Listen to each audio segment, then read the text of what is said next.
एक lady commander ने विक्रम को घूरते हुए पूछा, तो इस छुरी के सहारे तुम इस जंगल में दुश्मनों को मारने आए हो? तुम्हारी औकात एक फौजी बनने की है ही नहीं।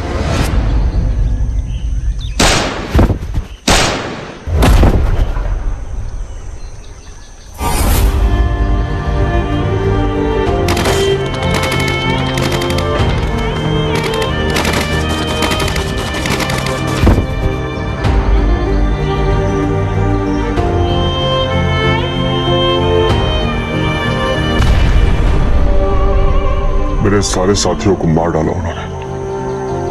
हमारी चौकी में इतना बड़ा धमाका हुआ कि सब तबाह हो गया। What?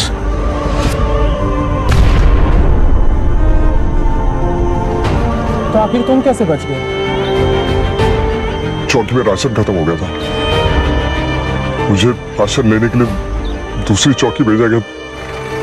जब तक मैं वापस लौटा, धमाके से सब खत्म हो गया था। दुश्मनों ने मेरे सारे साथियों को धमाके से उड़ा दिया। फिर तुमने इसकी खबर रेजिमेंट को नहीं दी? नहीं, क्योंकि मैं पहले अपने साथियों के खून का हिसाब करना चाहता था। बातें औकात के हिसाब से करनी चाहिए। तुम्हारी औकात एक फौजी बनने की है ही नहीं। तुम फौजी के नाम पे कलंक हो। पता नहीं किसकी सिफारिश से यहाँ तक पहुंच गए हो। विक्रम ने इस बात का कोई जवाब नहीं दिया। दरअसल जब वो दुश्मनों को ढूंढने इस जंगल में आया था, तब उस पर कुछ आतंकियों ने हमला किया और इस लेडी कमांडर ने उसकी जान बचा ली।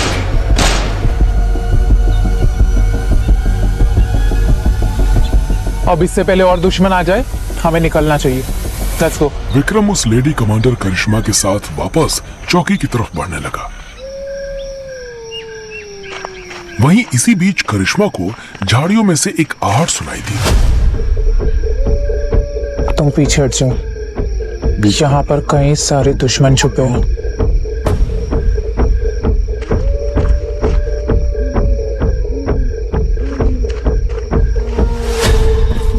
ये सुनकर विक्रम पेड़ पर चढ़ गया और दुश्मनों पर नजर रखने लगा।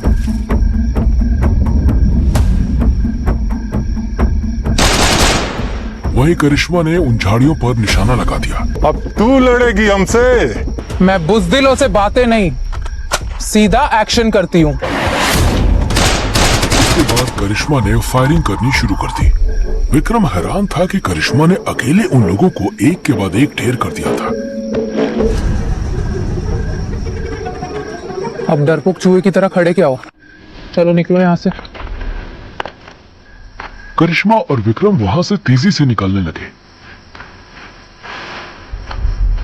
मैडम, आखिर आप हैं कौन? आपने जिस तरह से निशाना लगाया, आप कोई नॉर्मल कमांडर तो नहीं लगती मुझे। मैं करिश्मा पठानिया हूँ, एक सीक्रेट स्पेशल कमांडो। जानते भी हो यहाँ तक पहुँचने के लिए कितनी ट्रेनिंग लेनी पड़ती है? मैडम, मेरा बचपन का सपना था स्पेशल कमांडर बनना, और कुछ भी कर सकता हूँ मैं। एक दुश्मन को मार के अपने आप को हीरो समझ रहे हो? तुम्हारे जैसे लोग स्पेशल कमांडर के जूते साफ करते हैं। मैम, एक मौका तो दीजिए मुझे, प्लीज। ये सुनकर करिश्मा बीच जंगल में ही रुक गई और विक्रम को देखकर बोली, ठीक है, तुम्हें स्पेशल कमांडर बनने का मौका मैं दूंगा, लेकिन बदले में मेरी एक शर्त है। जब करिश्मा ने विक्रम को अपनी शर्त बताई तो विक्रम के जैसे होश उड़ गए। लेकिन ये कैसे होगा मैम? सोच लो, स्पेशल कमांडर बनना है या यहाँ पे रहकर जिंदगी जीनी है? फैसला तुम्हारा है विक्रम। उसके बाद करिश्मा और विक्रम पास की चौकी में पहुंचे और विक्रम ने अपनी रिपोर्ट तैयार की। लेकिन कुछ ही देर में उस चौकी में कुछ ऐसा हुआ कि हर किसी की आंखें बाहर निकल आई और हेलीकॉप्टर में से आर्मी के सबसे बड़े ऑफिसर मेजर बख्शी निकले। ये सब देखकर विक्रम के साथ वहां मौजूद हर शख्स का मुंह खुला का खुला रह गया। वहीं मेजर बख्शी के साथ करिश्मा के जाने के बाद उस चौकी का सीनियर विक्रम से बोला, चलो अपना सामान बांध लो। सो वैसे भी तुमने बिना ऑर्डर्स के जंगल में जाकर आर्मी का डिसिप्लिन तोड़ा है, अब तुम्हें यहाँ से निकाल दिया जाएगा। लेकिन सर, मैं तो सिर्फ अपने मरे हुए साथियों का बदला लेना चाहता हूँ। बदला? और तुम? अरे गन चलानी तो आई नहीं, शर्म क्या आएगी? विक्रम पर सब हंस रहे थे कि तभी वहां एक और हेलीकॉप्टर आया। सर, सब ठीक है ना? सिपाही विक्रम, आपको हमारे साथ चलना होगा। ऊपर से ऑर्डर है। ये सुनकर हर कोई हैरान था। Yes sir. वहीं विक्रम उस हेलीकॉप्टर में बैठकर रेजिमेंट की तरफ चला गया। वो नहीं जानता था कि आगे उसकी जिंदगी एक बहुत बड़ा मोड़ लेने वाली थी।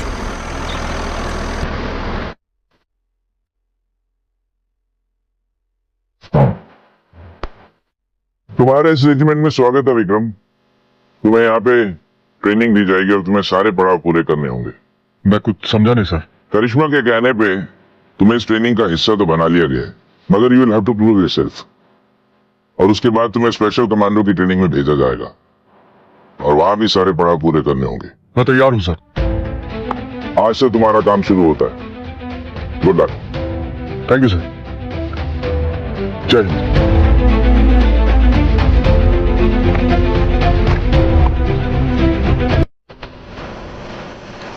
जय हिंद सर।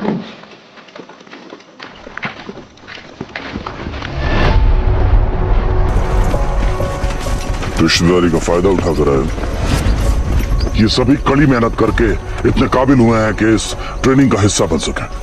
अपने अपने कैंप के बेहतरीन कैडेट्स हैं। कितने कंपटीशन पास करके यहाँ आए हैं। सिफारिश लेकर आने वाले अगर इनके बराबर खड़े हों तो मुझे बहुत गुस्सा आता है। तुम्हारे लिए इनका कोर्स फिर से शुरू नहीं होगा। इनकी ट्रेनिंग दोबारा नहीं होगी।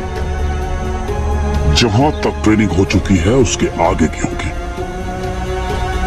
तुम हमेशा इनसे पीछे रहोगे। तुम दूर से देख सकते हो, यहां जितने भी उपकरण हैं उनका इस्तेमाल कर सकते हो, पर खुद को मेरे बाकी सैनिकों के बराबर समझने की गलती मत करना। हमारे रास्ते में नहीं आना। मंजूर है सर। मैं तुम्हें रहने की परमिशन दे रहा हूं, लेकिन बदले में तुम्हें भी कुछ करना होगा। इस कैंप में 30 लोग हैं। इनके खाने की जिम्मेदारी तुम्हारी। दिन में 3 बार खाना टाइम पे डाइनिंग हॉल में मिलना चाहिए। किचन के स्टोर रूम में तुम अपने रहने और खाने का इंतजाम कर सकते हो। अब से 3 घंटे बाद डिनर के लिए हम लोग हॉल में मिलेंगे। सर। विक्रम के पास अपने सीनियर का ऑर्डर मानने के अलावा और कोई चारा नहीं था। वहीं विक्रम के साथी हमेशा उसका मजाक उड़ाते। खुद में तो दम है नहीं, इसलिए चुपचाप खाना बनाते रहते, वरना कमांडर के सामने हाथ जोड़ जोड़ कर ट्रेनिंग में आने की कोशिश करते रही। वापस जाके अपनी यूनिट को सिखाऊंगा प्याज कैसे छीलते, आलू कैसे काटते। विक्रम चुपचाप हर किसी के ताने सुनता। उसे ट्रेनिंग करना तो दूर, ट्रेनिंग ग्राउंड पर भी जाने की इजाजत नहीं थी। तभी उसके कानों में किसी की जानी पहचानी आवाज आई। अरे अरे अरे, विक्रम ने अपना चेहरा उठाकर देखा तो सामने उसका पुराना दुश्मन धीरज खड़ा था। हमारे कमांडर साहब यहाँ आलू छील रहे हैं। दरअसल धीरज के पिता आर्मी में बहुत बड़ी रैंक रखते थे, जिसका फायदा उठाकर वो हर किसी पर दादागिरी करता था। लगता है कमांडर साहब की किस्मत में ना कद्दू काटना, तड़का लगाना, बस यही लिखा है। यही औकात है तेरी। अभी तो बस तुझे बावर्ची बनाया, धीरे धीरे ना इन सबका नौकर बनाकर ही छोड़ूंगा। पिछली बार भी मैंने तुझे ट्रेनिंग से निकलवाया था और इस बार भी यही होगा। एक दिन उसने विक्रम से अपने जूते साफ करने को कहा, लेकिन विक्रम के मना करने पर न सिर्फ उसने विक्रम को मारने की कोशिश की, बल्कि अपने पापा से कहकर उसकी पोस्टिंग बिना ट्रेनिंग किए ही जंगलों की एक चौकी के बीच करवा दी थी। इसी तरह दिन बीतते गया और विक्रम सिर्फ वहां का बावर्ची बनकर रह गया।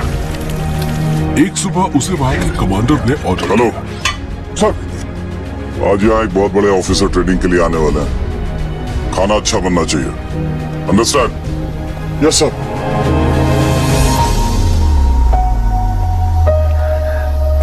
मैं मेजर साक्षी हूं। आज यहां तुम लोगों का सबसे बड़ा टेस्ट होगा। Are you ready, cadets? वहीं विक्रम खाने की ट्रे लेकर टेबल पर खाना लगाने लगा और ये देखकर साक्षी का खून खौल उठा। जवान इधर आओ। Yes sir. तुम प्रैक्टिस के टाइम पे खाना बना रहे हो और सर्व कर रहे हो। आज में बावर्ची बनने आए हो क्या? मैडम, ये यहाँ का सबसे इनडिसिप्लिन और वर्कलेस कैडेट है। प्रैक्टिस के नाम से भी दूर भागता है, बस किचन में रोटियां बेलता रहता है। शर्म आनी चाहिए तुम्हें। लोग कितने सारे सपने देखते हैं यहाँ तक पहुंचने के लिए, और तुम टाइम पास कर रहे हो। मैडम, ये सिफारिश लेकर आया है, इसलिए इसका कुछ कर भी नहीं सकते। क्या कोई मुहूर्त निकलवाना पड़ेगा?